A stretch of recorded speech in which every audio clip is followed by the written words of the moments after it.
الحمد لله وكفى وسلام على عباده الذين اصطفى أما بعد فقد قال رسول الله صلى الله عليه وسلم من ضحى طيبة بها نفسه محتسبا لأضحيته كانت له حجابا من النار رواه الطبراني في المعجم۔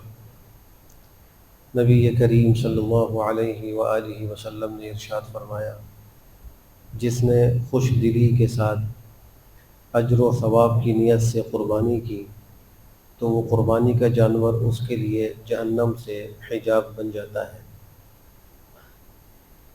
قربانی کے اس عمل میں کچھ کوتاہیاں عموماً لوگوں سے ہو جاتی ہیں، کچھ کا تذکرہ جمعے کے بیان میں کیا گیا تھا، بعض کوتاہیوں کو ابھی ذکر کیا جاتا ہے۔ ایک کوتاہی یہ ہے کہ مال حرام سے قربانی کرنا بہت بڑی کوتاہی ہے۔ اللہ کی بارگاہ میں ایسی قربانی قابل قبول نہیں۔ جن لوگوں کی آمدنی حلال نہیں ہے یا ان کا کاروبار سودی معاملات سے آلودہ ہے، تو لوگوں کو چاہیے کہ وہ مال حلال سے قربانی کا اہتمام کریں اور حرام مال سے نہ کریں۔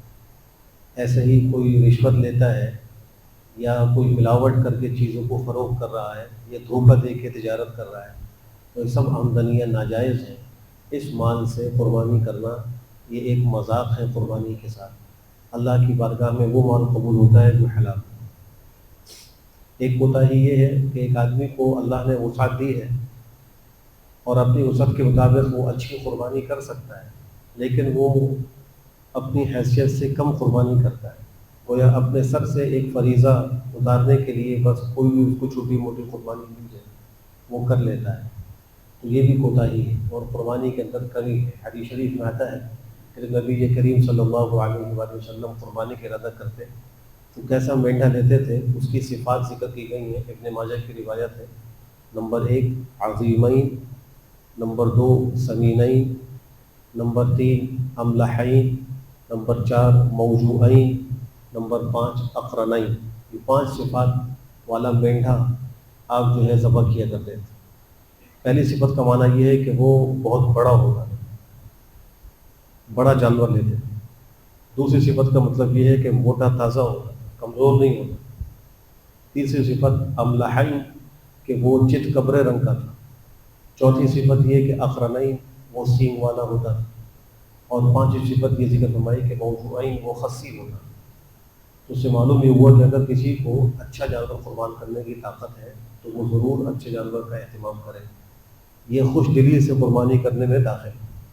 ابھی جو ہم نے حدیث شریف سنی ہے کہ قربانی کرنے والے کے لیے جہنم سے آڑ بن جاتی ہے، یہ اس وقت ہے کہ جب طیبۃ بہا نفسہ، اس قربانی سے اس کا دل خوش ہو۔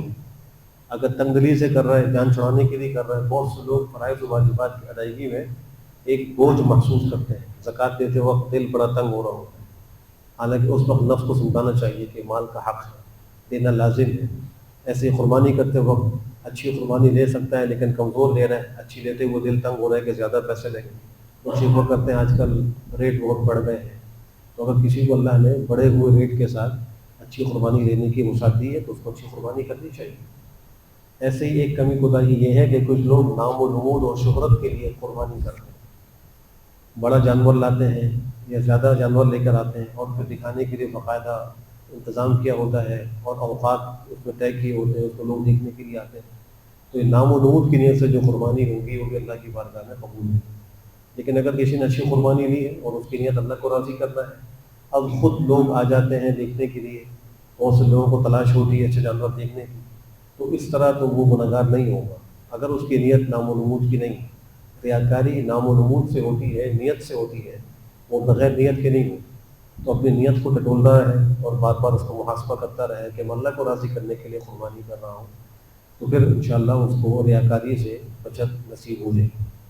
ایک کوتاہی یہ ہے کہ فرد جو واجب قربانی ہے وہ اس کے اوپر لازم ہے لیکن وہ نفل قربانی کر رہا ہے، حالانکہ نفل قربانی میں تو اس کو اختیار ہے، کرے تو ثواب ہے، نہ کرے کوئی گناہ نہیں، لیکن واجب قربانی یہ اس کے ذمہ ضروری ہے، نہیں کرے گا تو گنہگار ہوگا۔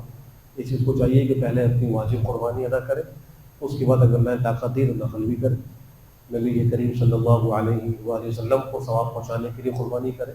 پیغمبر کا امت پر اتنا بڑا احسان ہے کہ امت وہ احسان ادا نہیں کر سکتی۔ آپ نے جب قربانی فرمائی تو 2 مینڈھے ذبح کیے اور کہا کہ ایک میری طرف سے ہے اور ایک میری ساری امت کی طرف سے۔ تو آپ نے ساری امت کے لیے قربانی کی۔ اگر کسی کو اللہ نے طاقت دی ہے تو وہ آپ علیہ السلام کے حصے کی بھی قربانی کرے، اس پر انشاءاللہ اس کو اجر و ثواب بھی ملے گا اور اللہ کے نبی کی توجہات بھی نصیب ہوں گی اور ان سے محبت بھی بڑھے۔ آخری بات یہ عرض کرنی ہے کہ کل ہمارے ہاں کے اعتبار سے یوم عرفہ ہے، 9 ذو الحجہ۔ حدیث شریف میں آتا ہے کہ اللہ سبحانہ وتعالیٰ جتنی بخشش و مغفرت اس دن فرماتے ہیں اپنے بندوں کی، اتنی بخشش و مغفرت کسی اور دن نہیں فرماتے۔ جتنے بندوں کو اللہ جہنم سے یوم عرفہ کو آزاد کرتے ہیں اتنی آزادی شب قدر میں بھی نہیں ہوتی۔ یہ بہت عظیم اور مبارک دن ہے، لیکن اس دن کے لیے کوئی خاص اذکار جیسا کہ عام طور پر سوشل میڈیا پر مشہور ہو جاتے ہیں تو ان کا تو روایات سے ثبوت نہیں ملتا۔ البتہ عمومی روایت سے یہ معلوم ہوتا ہے کہ ذو الحجہ کے پہلے عشرے میں تکبیر، تصویر، تحلیل کثرت سے کرنی چاہیے، تو یوم عرفہ میں بھی انہی باتوں کا اہتمام کرنا چاہیے۔ اگر اس کو روزے کی توفیق ہو جائے تو بہت ثواب ہے۔ مسلم شریف کی روایت ہے، آپ نے فرمایا ہے کہ یوم عرفہ کا روزہ 1 سال اگلے اور 1 سال پچھلے گناہوں کا کفارہ ہے۔ جو عاشورہ کا روزہ ہے وہ صرف 1 سال کے گناہوں کا کفارہ ہے، 10 محرم کا روزہ، لیکن یوم عرفہ کا جو روزہ ہے وہ 1 سال پہلے اور 1 سال آگے دونوں سالوں کے گناہوں کا کفارہ ہے۔ چھوٹے گناہ اللہ اس میں بخش دیتے ہیں، تو اس کا بھی اہتمام کر لینا چاہیے۔ جن کو ہمت ہو ضرور اس کا اہتمام کریں۔ پھر یوم عرفہ ہر ملک کے اعتبار سے الگ الگ ہوگا۔